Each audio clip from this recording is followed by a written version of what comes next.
મહેશ ચાલે પ્રોફેશનલ એક ટીચર જ છું.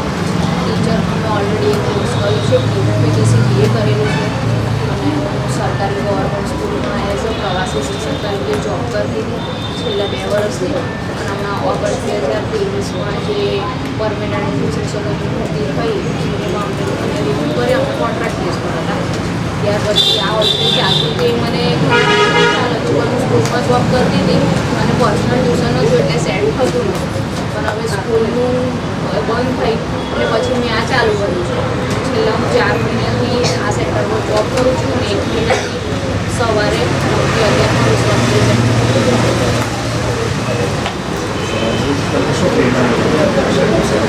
આસદીપ સાથે જે આ હેન્ડલ કરે છે ને એના પંચાયત સર જે અમારા મેમ્બર જ છે એટલે શું કામ કરે છે તે રીતનું છે એ બધું પહેલેથી મને ખ્યાલ જ હતો.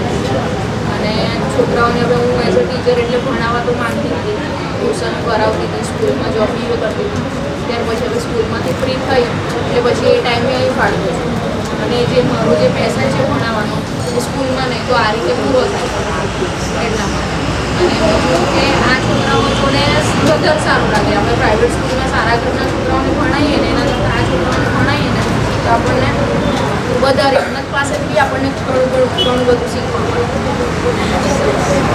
અને આમના હવે અત્યારે એ જે પોઝિશનમાં છે જ્યારે હું નાની હતી ત્યારે હું પોતે એ પોઝિશનમાં મારા ફાધર મધર કેવી રીતે નાનું મોટું કામ કરતા હતા અને મને ભણાય એ રીતે. એટલે અત્યારે એ જે પાસ થઈ રહ્યા છે એ હું પોતે અનુભવ કરી ચૂકી છું.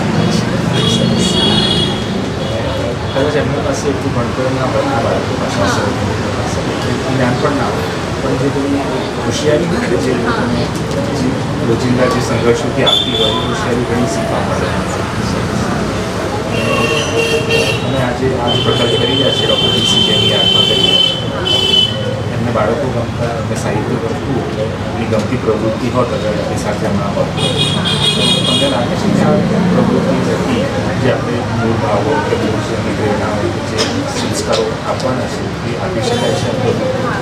આપી શકાય છે. હવે હું સ્કૂલમાં તો ભણતી સાહિત્યને જોઈ કે ભણાવવાનું એક રટ્ટા પદ્ધતિ લખવાનું અને વાંચવાનું પણ અમુક બધા અલગ અલગ ટાઈપના કેટેગરીના છોકરાઓ જે જોઈને સમજે, કોઈ સાંભળીને સમજે, કોઈ લખીને સમજે એ રીતનું બધા આ જે એક્ટિવિટી કરાવી ને હવે હું પહેલાં મેડમે બોલી દીધી હતી ને અડધા છોકરાને ખબર પડી હશે, અડધા નહીં પડી. પછી એક્ટિંગ કરીને જે કીધી ને એ બધા છોકરાને ખબર પડી ગઈ હશે કે આ સ્ટોરીમાં શું કહેવા માંગે છે. એટલે એક્ટિંગ જે આપણે પોતે નિહાળીએ ને જોઈએ ને એ વધારે ઊંડે સુધી એની અસર થાય અને એ ખબર પડે એ રીતે. અને અત્યારે અમે જે એજ્યુકેશન આપીએ છીએ ને એ સ્કૂલથી ઘણું બધું ડિફરન્ટ છે. અમે ધોરણ વાઇઝ નહીં ફાળવતા, લેવલ વાઇઝ ફાળવીએ છીએ. એ છોકરો ભલે છઠ્ઠામાં પણ એને કફાગરથી આગળ નથી આવડતું એને તો હું લેવલ 1માં જ રાખી શકું. એને હું પેલા લેવલમાં નહીં લઉં, એને મારે નીચેથી જ ભણવું. એટલે આસાદી જ્યાં ચાલે છે ને એ લેવલ પ્રમાણે ચાલે છે. છોકરો એની જેટલી બુદ્ધિશક્તિ છે, એની જેટલી સમજ શક્તિ છે એ પ્રમાણે જ એને ટીચિંગ આપવાનું એ રીતે એને આગળ વધે. અને અહીંયા આગળથી એવું નહીં કે છોકરાઓને આપણે બિઝનેસમેન કે મોટા માણસો જ અહીંયાથી છોકરું એને લખતા વાંચતા આવડવું જોઈએ બસ એટલો હેતુ છે. અને અહીંયાથી છોકરું નીકળે એટલે વાંચતા અને લખતા આવડે, હિન્દી પર સુધી એને વાંચતા અને લખતા આવડે બસ. ભાઈ આગળ જઈને તો એમનું નસીબ છે, એમને શું કરવું છે. ભણેલાને બી વ્યવસ્થિત જોબ મળે ના મળે નસીબની વાત છે. ભણશે તો કંઈ ખોટા પાટા પર તો નહીં જાય એટલો સાક્ષર થશે, હા શોધી કાઢશે. અમે પ્રયત્ન કરીએ છીએ કે આપણે વાર્તામાં જેટલું બને તે સરળ ભાષામાં સહેલા શબ્દોથી વાર્તા પહોંચાડવાનો પ્રયત્ન કરીએ.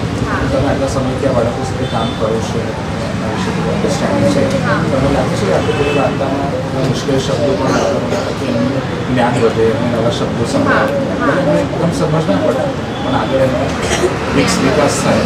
આમાં છે ને બે લેવલ નાના છોકરા હતા ને એના માટે પણ જે આશીષ છે, રોશની છે એમના માટે આજે સ્ટોરી ટેલિંગને જે વર્ડિંગ હતા એમને સમજીવા હતા. એ છોકરાઓ માટે આપણે થોડું એક લેવલનું આગળ યુઝ કરીએ તો એ છોકરાઓ સમજી શકે. અને આ જે હતું એ બધા છોકરાઓ માટે હતું. ડાયરેક્ટ પેલું લે તો અમે નાના છોકરા ના સમજે એટલે આ લેવલ બરાબર હતું. પણ હા એ છોકરું થોડું વ્યવસ્થિત છે, સમજે છે કે આપણે એથી એક લેવલ વધારે અપ કરીને બી સ્ટોરીની સામે રાખી શકીએ છીએ. Thank you so much. હા વેલકમ. Thank you.